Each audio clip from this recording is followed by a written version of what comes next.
प्यारे दोस्तों नमस्कार। YouTube के SP math bye RP channel पर आपका हार्दिक स्वागत है। आइए आज हम लोग कक्षा 9 गणित के अंतर्गत अध्याय 13 के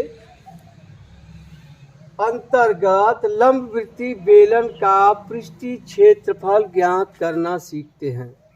देखिए, कोई चीज हो, अगर उसका हम आकार बदल दें, रूप बदल दें, तो उसका नाम बदल जाता है। ठीक उसी तरह से देखिए, हमारे हाथ में क्या है, एक आयताकार कागज का टुकड़ा है। क्या है? आयताकार कागज का टुकड़ा है। यह आयताकार है और कागज का टुकड़ा है। अगर इसे हम इस तरह से मोड़ दें, इस तरह से मोड़ दें, अब देखिए यह क्या बन गया। कागज वही है लेकिन इसका आकार बदल गया, तो इसका नाम भी बदल गया। अब इसको क्या कहते हैं? बेलन। क्या कहते हैं? बेलन। यानी यह आकृति कैसी हो गई? वक्राकार यानी गोल नुमा। इसको कहते हैं बेलन। क्या कहते हैं? बेलन। और आप ध्यान दीजिए, देखिए यह इसका निचला सिरा कैसा है? वृत्ताकार है। देखिए, इसको ढकने के लिए एक वृत्त है, यह वृत्ताकार हो गया। इसी तरह से ऊपर भी ढकने के लिए क्या है? एक वृत्त है। इसमें कितने तल हो गए? देखिए, एक वक्र तल है और दो समतल है, एक ऊपर है एक नीचे समतल है, और समतल वाला भाग वृत्ताकार है। जब यह वृत्ताकार है तो इसकी कोई न कोई त्रिज्या होगी, यानी व्यास होगा। और ध्यान दीजिए, दोनों वृत्ताकार क्षेत्रों के केंद्रों को मिलाने वाली रेखा इस आधार पर वृत्त के साथ 90 अंश का कोण बनाती है। तब इसे कहते हैं लंबवृत्तीय बेलन। क्या कहते हैं? लंबवृत्तीय बेलन। आपके कोर्स में लंबवृत्तीय बेलन है। अगर इसको यहाँ से काट दिया जाएगा तब बेलन तो है लेकिन लंबवृत्तीय बेलन नहीं रहेगा। इसी तरह से देखिए, यह बेलन है, देख रहे हैं? यह बेलन है। इसका ऊपरा सिरा निचला सिरा खुला हुआ है। देखिए इस तरह से यह बेलन इसका है, यह वक्राकार है, और ऊपरा और निचला सिरा कैसा है? वृत्ताकार है। यह बेलन है। अब देखिए, यह वृत्ताकार, इसकी कोई से कोई त्रिज्या होगी, व्यास होगा। उसी तरह इसकी भी त्रिज्या होगी, व्यास होगा। और ये दोनों सिरे सर्वांगसम होते हैं। जितनी त्रिज्या इसकी होगी उतनी ही त्रिज्या इसकी होगी, यानी जितना व्यास इसका होगा उतना ही व्यास इसका होगा। इसी तरह से यह थोड़ा मोटा रहा। आप देखिए, यह भी एक बेलन है, यह भी एक पाइप है, यह भी बेलन है। इसका यह सिरा वक्राकार है और यह सिरा वृत्ताकार है, ऊपरा और निचला वाला सिरा। यह भी बेलन है। तब हम जान गए किसी आकृति, आयताकार आकृति को, किसी आयताकार या वर्गाकार आकृति को उसके एक भुजा के परितः घुमाने से जो आकृति बनेगी वह क्या बन जाता है? बेलन। क्या बन जाता है? आकृति, उसको कहते हैं बेलन। अगर इसके परितः घुमाएंगे, इसके परितः घुमाएंगे तो जो बेलन बनेगा उसकी ऊंचाई इसकी चौड़ाई हो जाएगी, और जो उसका वृत्ताकार क्षेत्र बनेगा आधार, उसकी यह परिधि हो जाएगी, लंबाई परिधि जाएगी। अगर इस तरह से हम इसको इस तरह से घुमाएंगे तब बेलन की यह ऊंचाई या लंबाई हो जाएगी और बेलन का परिधि हो जाएगा यह। ठीक। अब देखिए, इसी चित्र से देखिए, यह आयत रहा,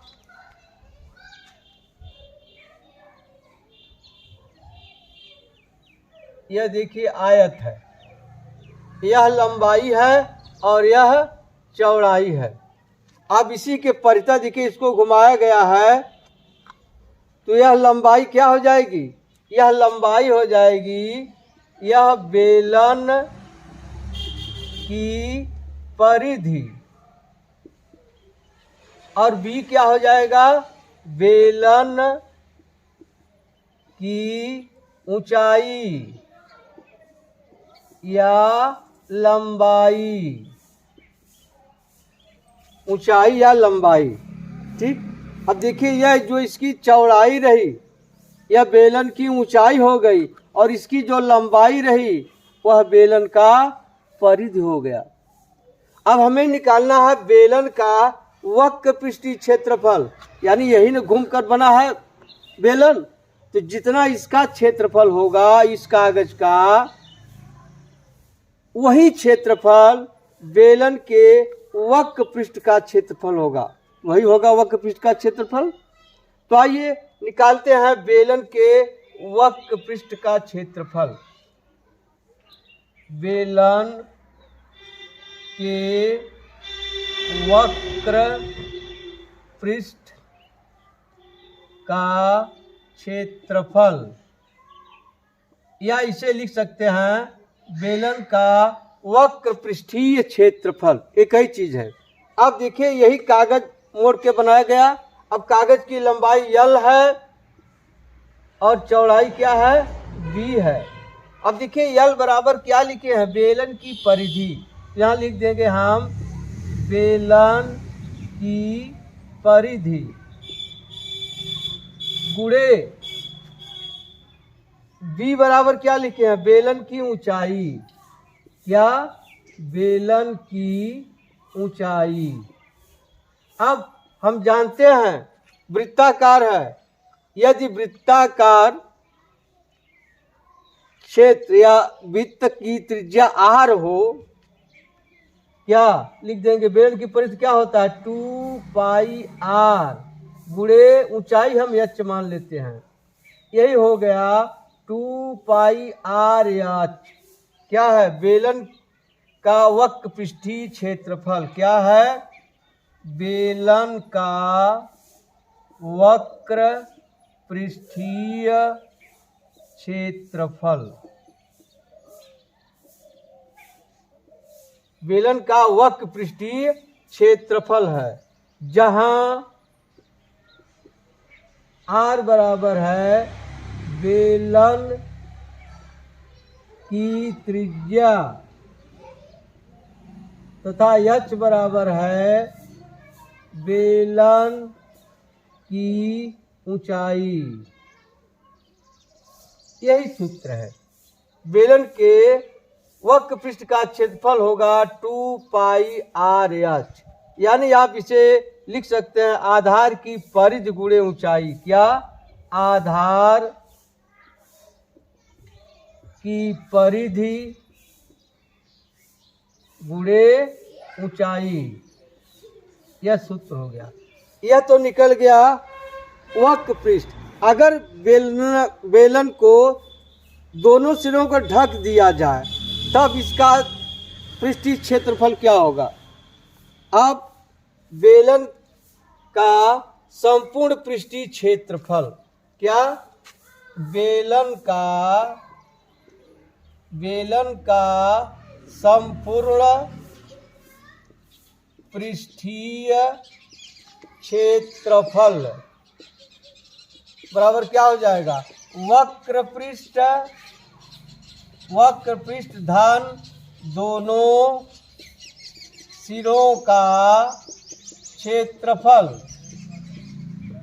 दोनों सिरों का क्षेत्रफल। अब वक्र पृष्ठ अभी निकाले हैं, क्या, 2 पाई r h धन, अब दोनों सिरे कैसे हैं, वृत्ताकार हैं, यहाँ लग जाएगा 2 गुणे पाई r स्क्वायर। अब देखिए इसमें से 2 पाई कॉमन हो रहा है, 2 पाई r यहाँ से निकल गया तो बचेगा क्या, h प्लस r। यह हो गया बेलन के संपूर्ण पृष्ठ का क्षेत्रफल, और यह हो गया बेलन के वक्र पृष्ठ का क्षेत्रफल, या बेलन के संपूर्ण पृष्ठीय क्षेत्रफल बराबर 2 पाई r कोष्ठ में h प्लस r, और बेलन के वक्र पृष्ठ का क्षेत्रफल या बेलन का वक्र पृष्ठीय क्षेत्रफल 2 पाई r h। ठीक, अब इसी सूत्र के आधार पर आइए हम लोग प्रश्नों को हल करना सीखते हैं। अब देखिए एक उदाहरण है, सावित्री को अपने विज्ञान प्रोजेक्ट के लिए एक बेलनाकार कैलिडोस्कोप का मॉडल बनाना था। वह इस कैलिडोस्कोप की वक्र पृष्ठ बनाने के लिए चार्ट कागज का प्रयोग करना चाहती थी। यदि वह 25 सेंटीमीटर लंबाई और 3.5 सेंटीमीटर चौड़ाई त्रिज्या का कैलिडोस्कोप बनाना चाहती है तो उसे चार्ट कागज के कितने क्षेत्रफल की आवश्यकता होगी। अब देखिए यही है, यह 25 सेंटीमीटर लंबा और इसकी त्रिज्या कितनी है 3.5 सेंटीमीटर। अब पूछ रहा है इसको बनाने में कितने कागज की आवश्यकता होगी। देखिए इस तरह का बनाना है, इस तरह से आंख में देखेगी वह, इस तरह का बनाना है कागज को मोड़ करके। वही पूछ रहा है कितने कैलिडोस्कोप की आवश्यकता होगी। तो आइए देखते हैं। आप यहाँ लिख लिया कैलिडोस्कोप की लंबाई, कैलिडोस्कोप की लंबाई L या H बराबर कितना दिया है 25 सेंटीमीटर और कैलिडोस्कोप की त्रिज्या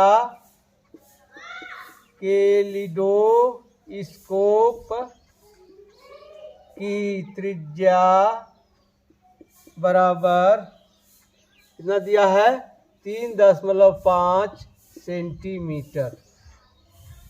कैलिडोस्कोप की त्रिज्या बराबर 3.5 सेंटीमीटर हो गया। अब क्या निकालना है, आवश्यक चार्ट कागज की क्षेत्रफल। यहाँ क्या लिख देंगे, आवश्यक चार्ट कागज का क्षेत्रफल बराबर क्या हो जाएगा, कैलिडोस्कोप का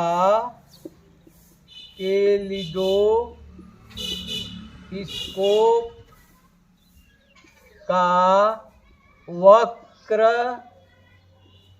पृष्ठीय क्षेत्रफल।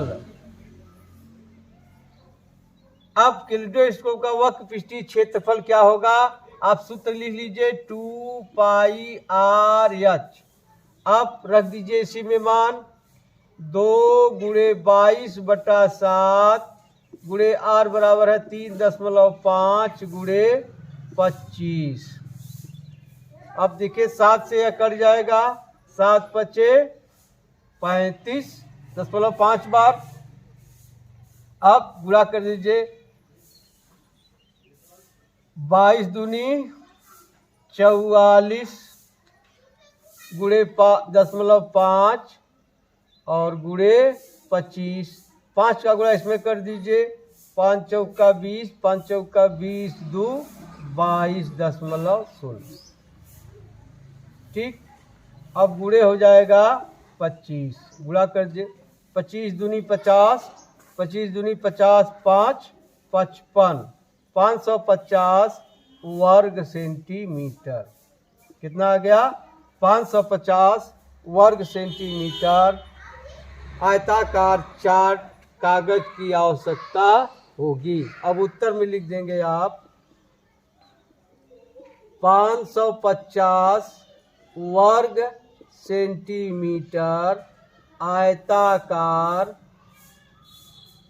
चार्ट कागज की आवश्यकता होगी। ये उत्तर हो गया। 550 मीटर 550 वर्ग सेंटीमीटर आयताकार चार्ट कागज की आवश्यकता होगी। ठीक, अब देख लीजिए फिर से। कैलिडोस्कोप की लंबाई दिया है 25 सेंटीमीटर, कैलिडोस्कोप की त्रिज्या दिया है 305 सेंटीमीटर, और आवश्यक चार्ट कागज का क्षेत्रफल बराबर हो जाए कैलिडोस्कोप का वक्रपृष्ठीय क्षेत्रफल 2πr/h होता है। मान रख हल कर दीजिए, आ गया 550 वर्ग सेंटीमीटर। उत्तर हो गया 550 वर्ग सेंटीमीटर आयताकार चार्ट कागज की आवश्यकता होगी। ठीक, अब आप लगाइएगा प्रश्नावली के प्रश्नों को। यदि कोई समस्या होती है तो आप इस नंबर का संपर्क कर सकते हैं। अब मिलते हैं अगली वीडियो में, तब तक के लिए धन्यवाद। जय हिंद, जय भारत।